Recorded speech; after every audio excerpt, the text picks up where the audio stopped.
railroad conductor, was said to go by the nickname Moses in reference to the biblical Moses who led his people to freedom. After the Civil War, when Harriet Tubman was interviewed, she said that she used the spiritual "Go Down Moses" to signal to slaves that she was in the area and ready to help those who wished to escape to freedom. Like many spirituals that became protest songs, "Go Down Moses" takes a call and response form. Now when Israel was in Egypt land, let my people go. Oppressed so hard they could not stand, let my people go. As we can hear, the line, "let my people go," is repeated. Many spirituals took this call and response form for a couple of reasons. First of all, many enslaved people were illiterate and they couldn't read lyrics off a page. Having one line to learn and sing made it possible for the whole community to participate. Secondly, this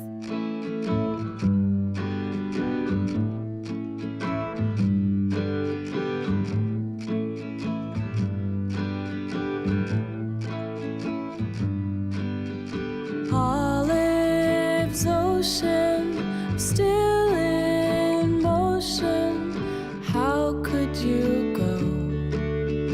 Old video, innate finite, gave you quinine, I'm alright.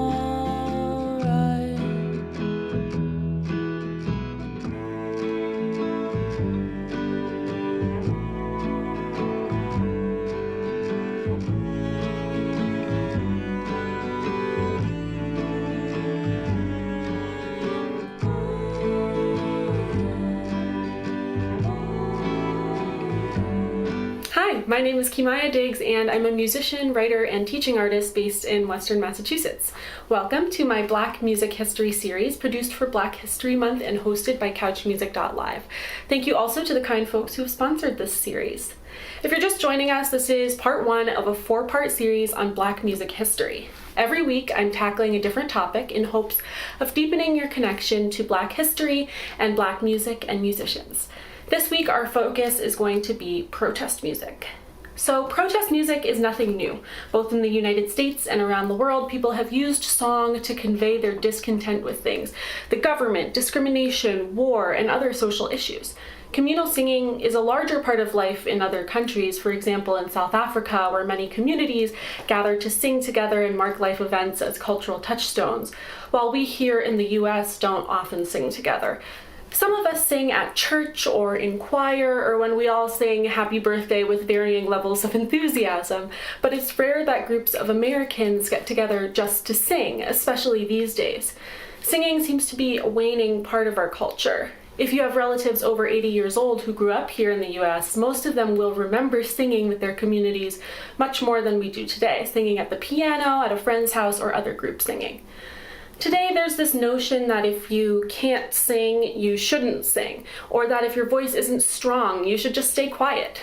Now, as a music teacher, I really disagree with this. I feel like music is a gift that should be accessible to all of us, and all of us have something to contribute with our voices.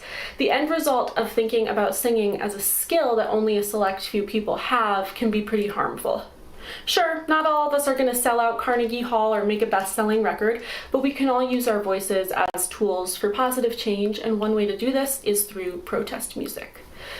So I think of protest music as having two-ish main categories: songs that are about specific issues and songs that speak to larger trends of injustice. I want to talk about both categories today and how they have appeared in the civil rights movement and beyond, and then focus in on one very famous protest song. So many of the first protest songs in the US came from African American spirituals sung by enslaved people. The Bible has an awful lot of slavery and captivity in it, but it also has just as many freedom fighters and leaders. During slavery in the 1850s, Harriet Tubman, the legendary Underground Railroad conductor, was said to go by the nickname Moses in reference to the biblical Moses who led his people to freedom. After the Civil War, when Harriet Tubman was interviewed, she said that she used the spiritual "Go Down Moses" to signal to slaves that she was in the area and ready to help those who wished to escape to freedom. Like many spirituals that became protest songs, Go Down Moses takes a call and response form. Now when Israel was in Egypt land, let my people go. Oppressed so hard they could not stand, let my people go. As we can hear, the line, let my people go, is repeated. Many spirituals took this call and response form for a couple of reasons. First of all, many enslaved people were illiterate and they couldn't read lyrics off a page. Having one line to learn and sing made it possible for the whole community to participate.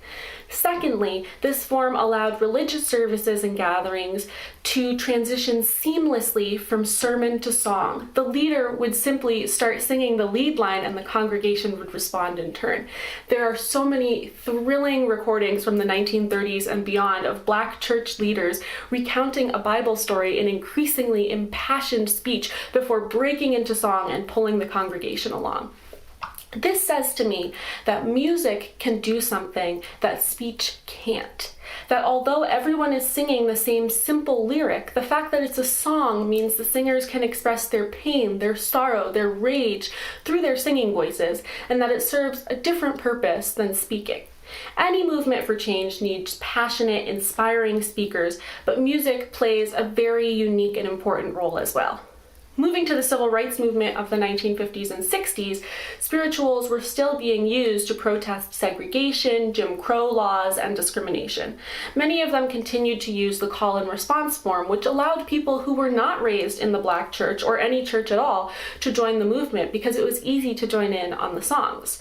Other protest songs that were based on spirituals include Woke Up This Morning with My Mind Set on Freedom and Keep Your Eyes on the Prize. So, I woke up this morning with my mind set on freedom. Well, I woke up this morning with my mind set on freedom. Well, I woke up this morning with my mind set on freedom. Oh, hallelujah, hallelujah, hallelujah. And keep your eyes on the prize.